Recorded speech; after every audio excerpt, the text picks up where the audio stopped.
네, 오늘 수요일 저녁 하나님의 귀한 말씀 듣는 성도님들에게 큰 은혜가 있기를 축복합니다. 네, 오늘 수요일 저녁 성경 파노라마, 오늘 잠언 시간입니다. 잠언. 잠언은 히브리어로 마샬이라고 하는데 이건 비교하다 이런 뜻이 있습니다. 비교하다.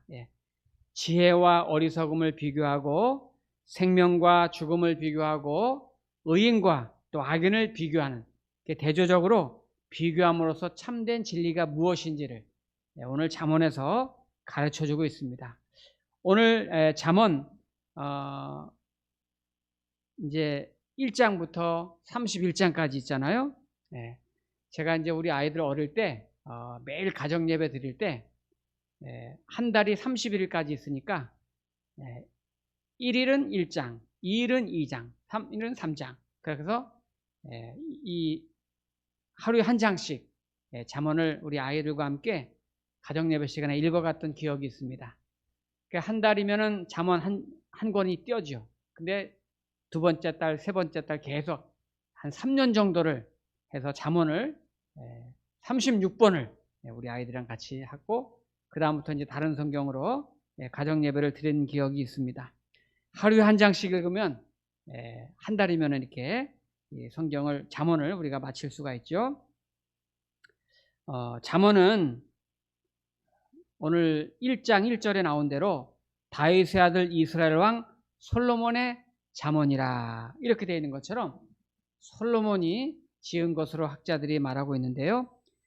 열왕기상 4장 32절에 보면 솔로몬의 잠언이 3,000가지라 그랬어요. 3,000가지. 솔로몬이 어마어마하게 똑똑하잖아요. 솔로몬의 잠언이 3,000가지인데 그 중에서 한 300~400개 추려가지고 여기 잠언서에 모아놓은 겁니다. 이 잠언의 기록 목적은 뭐냐? 오늘 우리가 읽은 1장 7절에 보면 여호와를 경외하는 것이 지식의 근본이거늘 미련한 자는 지혜와 훈계를 멸시하느니라. 하나님을 경외하는 것이 가장 지혜롭고 가장 최고의 지식이라는 것을 우리에게 가르쳐주기 위한 목적이 이 잠언에 있다는 거죠. 미국의 9.11 테러를 우리는 잘 알고 있죠. 뉴욕의 그 무역센터가 이제 테러 집단에 의해서 이게 무너졌던, 붕괴됐던 엄청난 사건입니다. 그 당시에 지나고 난 후에 이제 많은 비하인드 스토리들이 있었는데요. 이런 이야기를 제가 들은 적이 있습니다. 그 무역센터의 105층에서 이제 이 사업을 하고 있던 조디 트마라는 사람이 105층의 사무실에서 사업을 하면서 근무를 하고 있었는데, 이제 비행기가 이 그 무역센터를 그대로 그냥 꽂혔잖아요. 그러면서 무역센터가 우르르르 무너지기 시작할 때 이 105층에 있던 조디마트라는 사람이 비상계단으로 105층부터 1층까지 막 뛰어내리기 시작한 거예요. 여러분, 한 20층, 30층 뛰어내리는 것도 막 달려내리기가 쉽지 않습니다. 제가 예전에 신방 갈 때 이제 20 몇 층에 사는 분이 계셨어요. 저 안양 3번에. 그때 아파트 막 20층 고층 아파트 막 처음 생길 때인데 엘리베이터가 고장 나가지고 20층 걸어 올라가는데 아이고 참 힘들더라고요. 근데 올라갔더니 안 계셔. 그래서 다시 내려와서 오니까 그때 오셔. 다시 또 올라가서 참 힘들었던 때가 있었는데, 이분이 105층에서 비행기가 쾅 하고 받은 그 순간에 뛰어내리기 시작한 거예요. 막. 이야, 얼마나 빠른 속도로 막 뛰어내렸겠어요. 막 무너지고 있는 중에. 그런데 1층까지 성공을 했어요. 그리고 빠져나와서 얼마 있다가 무너진 거죠. 이제 기자들이 인터뷰를 했습니다. 당신은 어떻게 105층에서 세상의 비상 계단을 통해서 1층까지 뛰어내려올 생각을 했습니까? 그랬더니 조디마트라는 사람이 이렇게 말했습니다.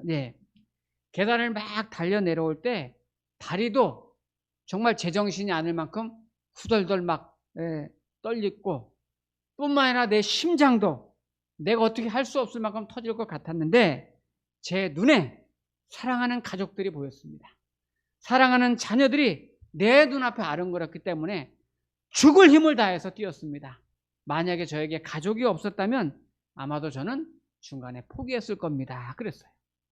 막 달리는 순간에 자녀들이, 가족들이 보이니까 막 그냥 이 후덜덜거리는 그 다리, 터질 것 같은 심장을 붙들고 그렇게 가족에 대한 사랑 때문에 뛰어내렸다는 거예요. 오늘 우리가 읽은 잠언에는 이 가족과의 관계를 어떻게 하면 잘 지낼 수 있는지, 또 결혼 생활에 대한 이야기, 또 대인관계에 대한 이야기, 사회생활에 대한 이야기, 또 이웃관계에 대한 이야기, 주로 인간관계에 대한 얘기가 참 많이 나와요. 그러니까 비즈니스 하는 분들은 이 책 읽으면 너무너무 좋고 아주 다양한 장르의 광범위한 내용이 많이 나와 있습니다. 그래서 이 많은 경험 속에서 얻은 지혜를 이 잠언을 통해서 한 절 한 절을 통해 우리가 많이 깨닫게 돼요. 그런데 이 잠언을 솔로몬이 기록을 했다고 했는데, 솔로몬이 과연 어떤 사람인지 우리가 알면 이 잠언을 기록하게 된 동기와 배경에 쉽게 더 우리가 이해가 갈 거예요. 솔로몬은 우리가 딱 하면은 떠오르는 장면이 일천번제를 드린 것으로 우리가 떠오르죠. 솔로몬의 일천번제는 대단한 겁니다. 1000일 동안이나 거의 3년이나 매일 여러분 빠지지 않고 예배를 드린다는 거, 이거 쉽지 않아요. 단 하루도 빠지지 않고 계속 예배를 드린다는 거, 이거 쉽지 않습니다. 정말 어려워요. 예전에 제가 아는 목사님이 1000번제 새벽 기도를 하셨어요. 1000일 동안 이 강단을 지키는데 뭐 시골 갈 일도 생기고 장례식도 생기고 하여튼 별별 일이 다 있어요. 그래도 예전 목포에서 장례식 생겨도 끝끝내 이 자기가 작정한 이 새벽 기도 때문에 오는 거예요. 1000번째 작정한 새벽 기도 때문에.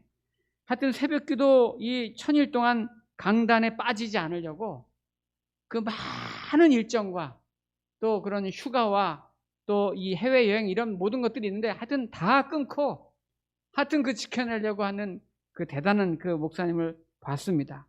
쉽지 않아요. 근데 솔로몬은 하나님을 너무너무 사랑하고 그 헌신이 너무 크기 때문에 그 믿음으로 1000번제를 드릴 수 있었던 거죠. 어떤 학자들은 아침에 한 번, 저녁에 한 번 들어서 한 500일 드렸을 것이다, 이렇게 말하는 분도 계세요. 그렇다 할지라도 쉽지 않죠. 그렇다 할지라도 결코 쉽지 않죠. 그때 그가 하나님 앞에 1000번제를 드린 후에 기도합니다. 그런데 그가 하나님 앞에 지혜를 달라고 기도했죠. 듣는 마음, 지혜를 달라고 기도했어요. 이때 하나님이 이렇게 응답을 하셨죠. 열왕기상 3장에 보면은 이 하나님이 그에게 이르시되 네가 이것을 구하도다. 자기를 위하여 장수를 구하지 않고 부도 구하지 않고 자기 원수의 생명 멸하기도 구하지 않고 분별하는 지혜를 구했으니 내가 네 말대로 너에게 지혜롭고 총명한 마음을 주노니 내 앞에도 너와 같을 자가 없고 내 뒤에도 너와 같은 자와 같이 일어날 자가 없으리라. 여러분, 1000번제를 드린 솔로몬에게 하나님이 어마어마한 지혜를 주셨는데 너 전에도 너 후에도 너와 같은 자가 없으리라, 이렇게 지혜를 주셨어요. 저는 이 대목을 읽으면서 우리가 깨닫는 게 뭘까요? 하나님을 이렇게 진심으로 1000번제를 드리면서 경외하는 것과 지혜와 밀접한 관계가 있다. 하나님을 전심으로 예배하고 1000번제를 경외하고 예배하는 것과 지혜하고 밀접한 관계가 있다는 것을 우리가 알 수 있어요. 지혜라는 것은 내가 뭐 공부해서 연구해서 노력해서 똑똑해져서 이렇게 뭐 습득해서 얻어지는 것이 지혜가 아니고 하나님을 경외함으로 하나님이 주시는 것이 지혜인 거거든요. 그러니까 우리가 첫 번째, 우리가 주제가 뭐냐? 오늘 첫 번째 주제는 우리 제가 주보에 적은 대로 하나님을 경외하는 것이 지혜의 근본입니다. 하나님을 경외하는 것이 지혜의 근본입니다. 성경에서 말하는 지혜는 우리가 세상에서 말하는 어떤 얕은 꾀를 부린다거나 뭐 얕게 행동한다거나 머리가 뭐 천성이 좋아서 똑똑해서 세상에 어떤 슬기롭게 살려고 하는 또는 어떤 많은 지식과 정보, 이런 개념의 지혜가 아니죠. 성경에서 말하는 지혜는 하나님을 경외함으로 얻는 어떤 분별하는 마음, 듣는 마음, 판단하는 마음, 이런 걸 말하는 거예요. 왜 이렇게 지혜를 구했느냐면 솔로몬 왕이 집권하는 초기에 사실 가장 먼저 하나님을 찾으면서 그가 일천번제를 드린 이유는 솔로몬이 왕이 될 바로 그 당시에 이제 다윗이 왕이었잖아요. 다윗의 아들이어서 솔로몬이 왕이 됐는데 보통 우리가 그냥 생각하기에는 다윗이 이제 솔로몬에게 왕위를 물려주니까 솔로몬은 당연히 그냥 왕위를 자연스럽게 받았겠다 이렇게 생각할지 모르지만 그럴 상황이 아니었어요. 이 다윗에게 레임덕이 왔단 말이에요. 그래서 힘이 다 빠졌어요. 육신적으로도 일어날 힘조차 없는 상황이 되었고 곧 죽을 때가 다 됐거든요. 그래서 이 열왕기상 2장에 보면 솔로몬에게 유언을 합니다. 스트롱 너는 강해져야 된다. 그래서 유언이 두 가지인데 첫 번째 유언이 뭡니까? 너는 대장부가 되라 그랬어요. 유언이 그거예요. 두 가지인데 첫 번째 유언 너는 힘써 대장부가 되고, 두 번째는 너는 내 하나님 여호와의 명령을 마음을 다하고 성품을 다해서 지켜 행하라 이거였단 말이에요. 그럼 왜 너는 대장부가 되라 이렇게 강조했을까요? 당연히 하나님을 경외하고 섬겨라 이것도 유언했지만 그거보다 먼저 너는 대장부가 되라. 왜 그랬냐면 이 당시에 굉장한 절박한 타이밍이 숨어 있었단 말이에요. 이 당시에 원래 다윗 왕의 후임으로 왕이 될 만한 왕이 가장 유력한 왕이 누구냐면 아도니아 왕이었어요. 다윗에게는 여러 아들들이 있었는데 첫째 아들, 둘째 아들, 셋째 아들이 다 서로 죽이거나 죽고 반역으로 죽고 그랬어요. 네 번째 아들 순서가 아도니아였어요. 솔로몬은 그 이후에란 말이에요. 그러니까 아도니아는 사실 다윗의 왕권을 당연히 물려받을 수 있는 가장 유력한 사람이었고 명실상부했고 또 나이도 그렇고 명분도 그렇고 가장 왕위에 근접한 자리에 있었단 말이에요. 더군다나 아도니아를 최측근에서 보좌했던 사람이 누구냐면 그 당시에 최고 군사력을 손아귀에 쥐고 있었던 요압 장군, 다윗 왕의 최고 신복이었죠. 근데 그가 아도니아의 왕권에 딱 붙었단 말이에요. 전군 지휘관이란 말이에요. 그리고 최고의 제사장인 아비아달 제사장. 그러니까 영적으로나 군사력으로 다 아도니아에게 붙어 있었단 말이에요. 당연히 그러면 밑에 장수들도 신하들도 솔로몬이 아니라 아도니아에게 다 줄을 서 있겠죠. 이런 상황에서 솔로몬은 굉장히 열악한 상황에서 하나님이 다윗에게 감동을 한 거예요. 솔로몬에게 왕위를 물려주라고. 근데 세상적으로 볼 땐 굉장히 위험한 상황이란 말이에요. 그래서 다윗이 솔로몬을 불러서 왕위를 물려주면서 너는 대장부가 되라. 현실적으로 그가 왕위를 물려받았습니다. 풍전등화죠. 정말 이거는 기적적으로 하나님이 나를 도와주지 않으면, 하나님이 나랑 함께 하지 않으면 자기는 왕위를 이어갈 수가 없어요. 지금 아주 강압적으로 겨우 제압을 하고서 자기가 억지로 왕이 됐지만 현실은 너무 그게 아니에요. 그래서 솔로몬이 깨달은 게 뭐예요? 내가 앞으로 하나님 붙들지 않으면 왕이고 뭐고 내 생명도 위험하겠구나 이렇게 생각한 거예요. 이 절박한 상황에서 내가 하나님 경외하지 않으면, 의지하지 않으면 감당할 수 없고 내가 왕의 자리를 과연 며칠이나 버틸까 이런 거예요. 이런 절박한 상황에서가 일천번제를 드리게 된 거죠. 그래서 일천번제를 드리는 거예요. 하나님이 없으면 안 됩니다. 하나님이 도와주셔야 됩니다. 바로 오늘 사실 잠언서의 지혜가 바로 그런 데서 나온 거죠. 절박한 상황에서 하나님을 경외하는 마음으로, 정말 하나님을 의지하는 마음으로 하나님과 3년이나 친밀한 관계 속에서 바라보면서 의지했을 때 그가 지혜서를 기록할 수가 있었던 거예요. 이 아가서, 잠언서, 전도서, 솔로몬이 다 기록했잖아요. 그런 말씀 있죠. 아가서는 젊을 때, 잠언서는 중년에, 그리고 전도서는 노년에 기록했다고 학자들이 그렇게 추정하거든요. 바로 이 중년에 왕이 될 때 그가 이 잠언서를 기록하게 된 거란 말이에요. 저와 여러분들도 하나님을 경외하는 것이 그것이 곧 최고의 지혜인 줄로 믿습니다. 자, 우리 두 번째 주제는 그 무엇보다 마음을 잘 지켜야 합니다. 그 무엇보다 마음을 잘 지켜야 합니다. 우리는 하루하루를 예측할 수 없는 그런 상황에 우리가 놓여 있어요. 정말 하루하루 어떻게 될지 몰라요. 하루 눈 뜨면 깜짝 놀랄 만한 그런 뉴스들이 있고 또 우리가 만나는 상황들도 만만치 않습니다. 얼마 전에 후배 목사님이랑 통화하는데 그 후배 목사님 어머님이 팔순이에요. 팔순인데 심장 판막 수술을 이제 받게 됐어요. 근데 농촌 시골에서 교회를 이제 목회하시니까 큰 병원이 없어요. 그래서 그 마을에 조금 더 시내로, 그래도 좀 더 시내로, 결국 큰 도시까지 한참 병원만 찾는데도 며칠 걸렸다는 거예요. 겨우 대학병원 찾아서 응급실에 입원을 한 거예요. 근데 연세가 80세가 넘으셨어요. 그러면은 전신 마취를 해야 됩니까? 안 해야 됩니까? 사실 저는 잘 모르지만 제 목회 경험상 연세가 많으시면은 전신 마취가 위험하시더라고요. 깨어나지 못하는 분도 봤거든요. 전신 마취 했다가. 물론 의사 선생님이 판단하시겠지만 그래서 굉장히 그것 때문에 부담이 크셨단 말이에요. 수술이 쉽지가 않은 거죠. 그런데다가 농촌에 이 교회를 조그맣게 운영하시니까 재정이 없는 거예요. 교회 예산도 없고 본인 사례도 많지 않고. 그래서 그런 부분에서도 이 수술비로 감당이 안 되는 거죠. 또 이 최근에는 여러분 우리 다 경험했지만 병원에 뭐 PCR 검사니 뭐 해가지고 환자도 그렇지만 보호자들도 병원에 자유롭게 들어갈 수가 없잖아요. 이 목사님 저랑 전화 통화하면서 목사님 제가 한 2주 만에 막 5kg, 6kg 살이 빠졌어요. 막 그래요.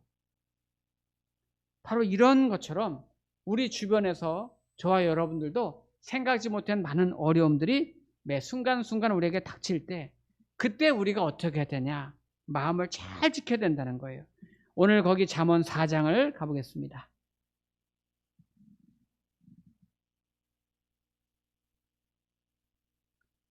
잠언 4장 23절 말씀을 보세요. 잠언 4장 23절 모든 지킬 만한 것 중에 더욱 내 마음을 지키라.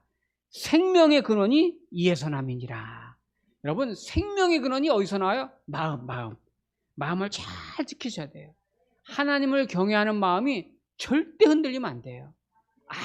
아무리 힘들어도 아무리 어려워도 절대 하나님을 믿는 믿음만큼은 넘어지면 안 돼요. 얼마나 위험한지 몰라요.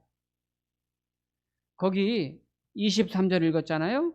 근데 24절에서는 말을 참 조심해라. 25절에는 눈을 조심해라. 26절에는 발을 조심해라. 그럼 27절에는 뭐라 그래요? 좌로 나로 치우치지 말고. 여러분 정말 우리 마음을 잘 지켜야 돼요. 마음을 잘 지켜야 돼요. 하나님을 경외하는 마음이 흔들리지 않도록. 그리고 어떤 어려움이 어떤 위기가 어떤 고난이면 항상 하나님을 먼저 찾는 마음. 그 마음이 믿음의 마음이에요. 절대 이상한 데 가지 마세요. 어떤 분은 하나님을 그렇게 잘 믿다가도 급한 일 생기면 무당한테 가는 분 계셔. 있어요. 교회 나오다가도 불안하니까 점집에 가서 저희 집이 어떻게 되겠습니까? 물어본 분이 계시더라고요. 하나님한테 물어봐야지. 여러분 하나님은 점집에 있는 사람처럼 똑똑하게 귓소리에 들리게는 말씀하시지 않으실지 몰라도 내가 하나님 앞에 찾고 부르짖으면 하나님은 이미 들으셨기 때문에 우리를 그 들으신 대로 선하게 인도하실 걸 믿습니다. 특별히 여러분 사랑하는 우리 자녀들 정말 마음 꼭 붙들 수 있도록 이 마음 생명의 근원이 마음에서 지킬 만한 것도 마음을 잘 지키도록 대통령의 자식들이라는 책이 있어요. 이 책은 옛날에 그 조지 부시 대통령 때 그 보좌관 하던 더 위드라는 분이 책을 지었는데요. 이 대통령의 자식들이라는 책에 보면은 미국에서 이제 부자간의 대통령 했던 대통령, 우리가 최근에 저와 여러분들이 아는 이 부시 대통령도 부자간의 대통령 했잖아요. 근데 그 이전에 애덤스 대통령도 부자간의 대통령을 했어요. 네. 그런데 이 이제 애덤스 대통령의 이야기, 또 몇몇 대통령 이야기가 나오는데, 그 애덤스 대통령이 아버지도 대통령, 아들도 대통령인데 그 아들이 장남이 있고 차남이 있어요. 근데 장남이 국무장관으로 있다가 대통령이 됐어요. 근데 차남은 완전히 대통령 아들이지만 재산 다 탕진하고 술주정뱅이로 살고, 아버지 아주 그냥 그 대통령 하는데 완전히 그냥 막 얼마나 그 고통을 줬는지 몰라요. 그 아버지가 이 방탕한 놈, 짐승 같은 놈, 막 그런 말들 서슴지 않고 하고, 이 둘째 아들도 아버지한테 아빠는 미친 노인이야, 짐승 같은 사람이야, 권력의 악마야, 뭐 이렇게 부자간에 그런 내용을 이 책에 다 써놨어요. 링컨 대통령도 나와. 링컨 대통령도 정치 일정에 바쁘니까 자식을 다 돌보지 못했어요.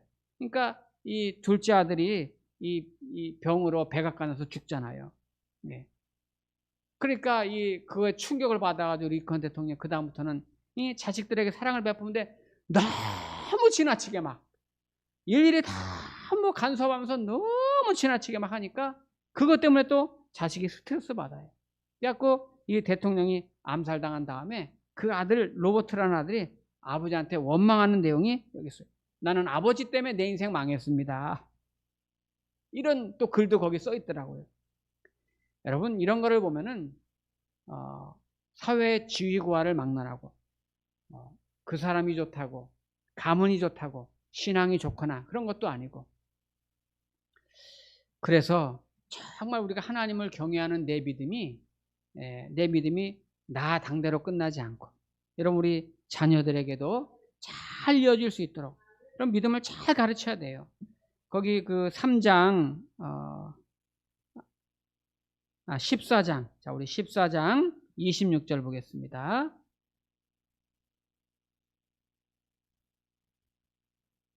14장 26절 말씀 보시면, 여호와를 경외하는 자에게는 견고한 의뢰가 있나니 그 자녀들에게 피난처가 있으리라. 우리 경외하는 자에게는 견고한 의뢰가 있나니 자녀들에게 피난처가 있으리라. 여러분, 사랑하는 자녀들에게 진정한 피난처가 우리 주님이 될 수 있기를 축복합니다. 자, 우리 마지막으로 우리 세 번째 주제는, 하나님을 경외하는 것은 예배로 표현됩니다. 하나님을 정말 경외하는 것은 예배로 표현됩니다.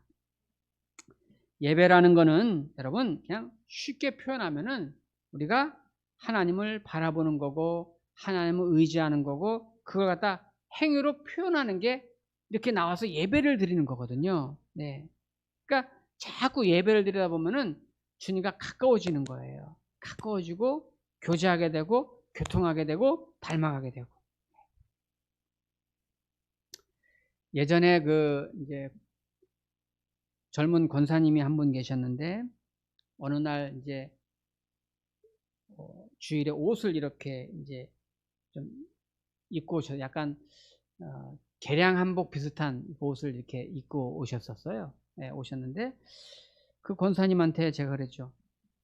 권사님, 옷이 참 예쁘고 잘 어울리시는데 제가 어디서 많이 본 옷 같습니다. 그랬어요. 그랬더니 이 권사님이, 네 목사님, 얼마 전에 저희 어머님 권사님이 돌아가셨는데 그 어머님 권사님이 입으시던 옷인데 제가 조금 줄여서 제가 다시 입고 있습니다. 그러는 거예요. 아니, 어머님 권사님 입으시던 옷을 따님 권사님이 그렇게 줄여서 입으신 거예요? 그랬더니 네. 왜 그렇게 했는지 얘기하시더라고요.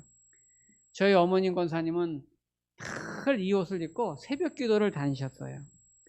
그리고 집에서 늘 성경 보시고 그랬는데, 제가 그런 어머니를 닮고 싶어서 이 어머님이 이 옷을 입으면 나도 새벽기도 나가고 나도 집에서 성경 많이 보고 그런 어머님을 닮고 싶어서 이렇게 흉내내고 싶어서 그렇게 해봤습니다 하는 거예요.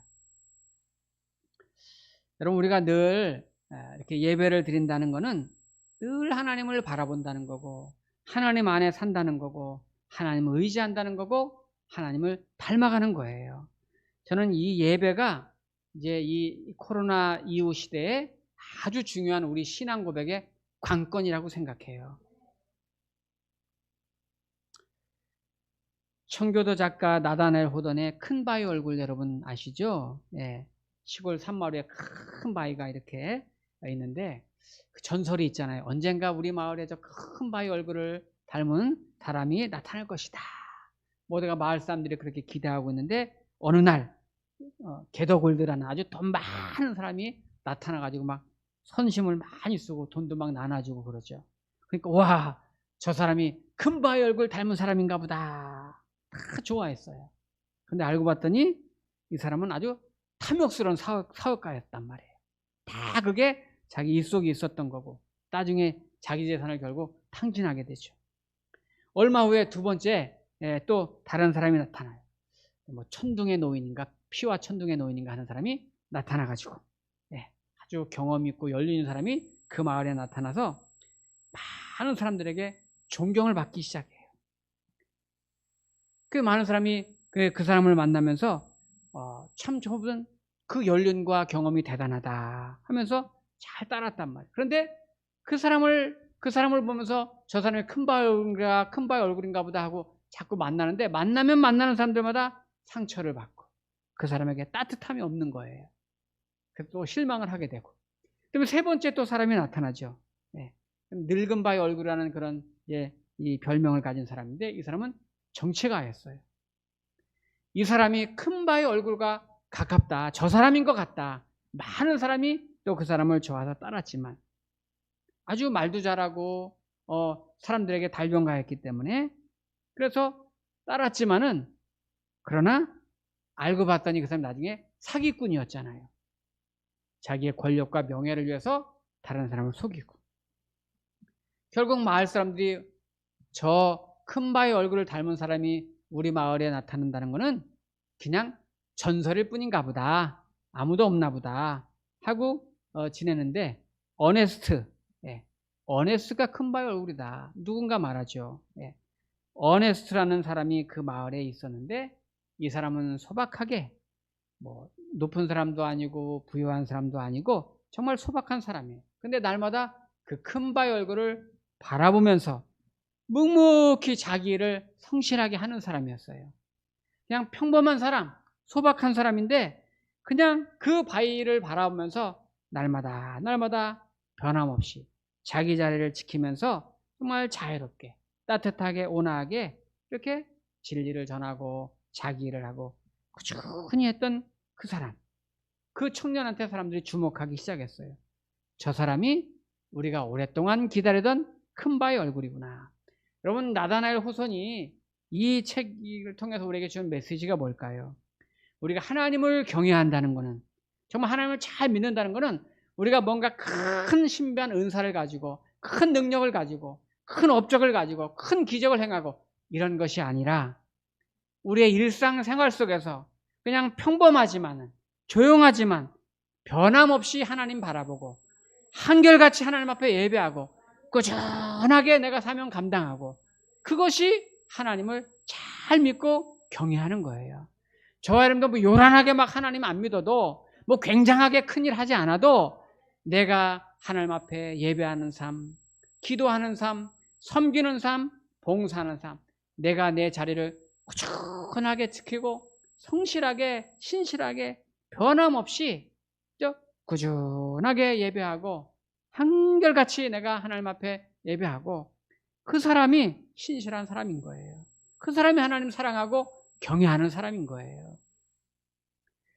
자, 잠언을 우리가 정리하는데요. 잠언의 가장 휘날레는 뭐냐?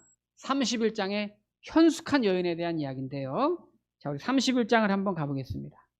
잠언 31장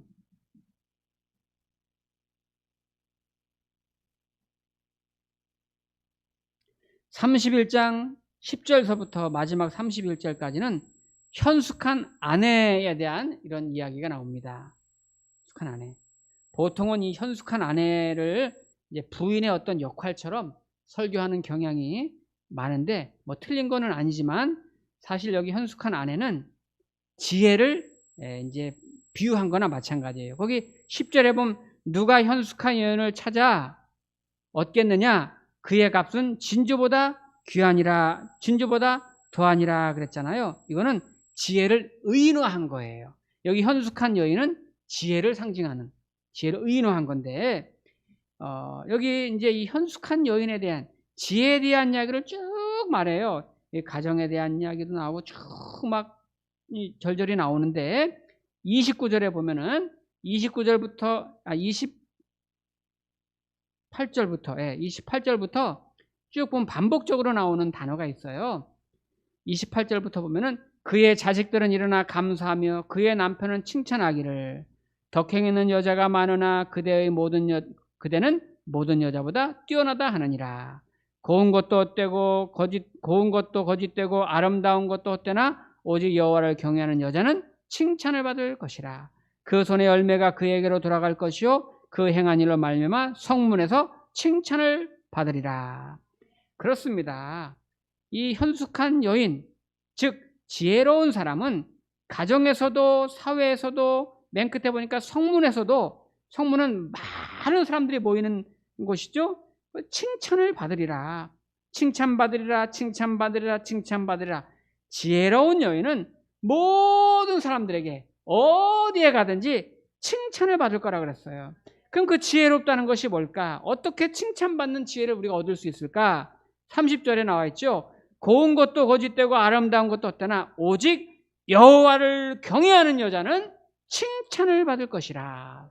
여러분, 최고의 지혜는 여호와를 경외함으로 진정한 칭찬을 받는 지혜를 얻는, 그래서 여호와를 경외하는 그 지혜가 여러분이 살아가는 날 동안에 어느 곳에 가든지 인정과 칭송을 받는 저와 여러분 되기를 주의 이름으로 축복합니다. 기도하겠습니다.